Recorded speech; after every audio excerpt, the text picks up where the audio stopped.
If you grew up in the 80s, there's a really solid chance that you shared time with this blue bad boy, My Pet Monster.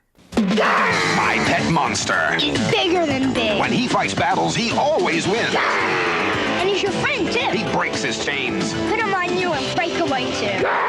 With My Pet Monster, you're busting loose. He's big. And scary. And helps people, too. And he's your friend, too.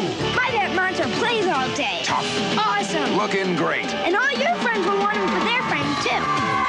My Pet Monster has breakaway chains from AmToy and American Greetings Company. My Pet Monster was the epitome of 22-inch boy plush toys in the 80s. And yes, it even came with breakaway handcuffs. Manufactured in 1985, released in 1986 by toy company AmToy, this blue, goofy-haired, horned, green-nosed monster was the epitome of every young man in the 80s.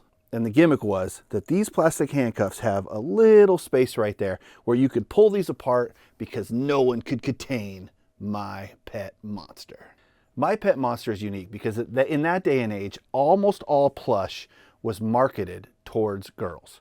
This was one of the very first plushes that was marketed directly to boys. And the concept was that it was part of the kind of ugly monster genre that a lot of young people like. The toy had a small media franchise, and in 1987 they created a cartoon around My Pet Monster.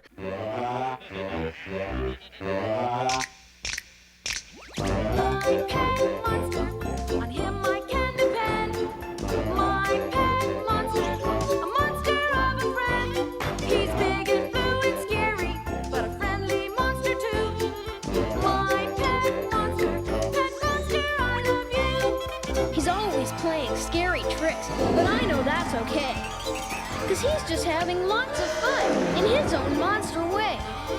He loves to munch on garbage. He'll even eat the can. If this sounds gross, please understand. He's my best friend. My pet monster, my very, very bestest friend. My pet monster, a monster of a friend. A monster.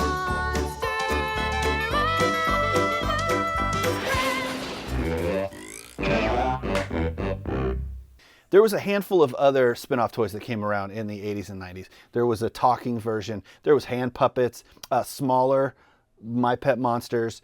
And just even recently, I think Super 7 came out with their own version of a small carded My Pet Monster. These are very collectible today. Even with a little bit of damage, as you can see, his hand has got some peel away here on these two fingers. But they're very collectible. They're sought after, that you could find them in any kind of price range. This one is actually getting shipped today from Viva La Retro because it got purchased on eBay. But you may want to get one of these and just set it on the shelf because, come on, who doesn't like the look of this bad boy? You know, for a lot of us, the story was there's a monster living under our bed. And for a lot of kids in the 80s and 90s, this was the very monster that they dreamed was living under their bed. Now, with this bad boy, we knew he was going to protect us from the other bad guys. But this one, you could just grab, pull up onto your bed, set him next to you, and know that you're safe. Now, My Pet Monster is one of those weird and creative toys that really captures the 80s with the colors and the imagination. I'm not so sure that breakaway handcuffs was a great choice because it might have taught a lot of us that we could get out of those bad boys if we needed to. But what a fun toy to have as a kid. So if you had one of these growing up, leave a comment for me and let me know what your favorite adventure that you had with your pet monster. I would love to hear more about that. And if you like vintage toys, make sure you like and subscribe to Dusty Finds right here on YouTube.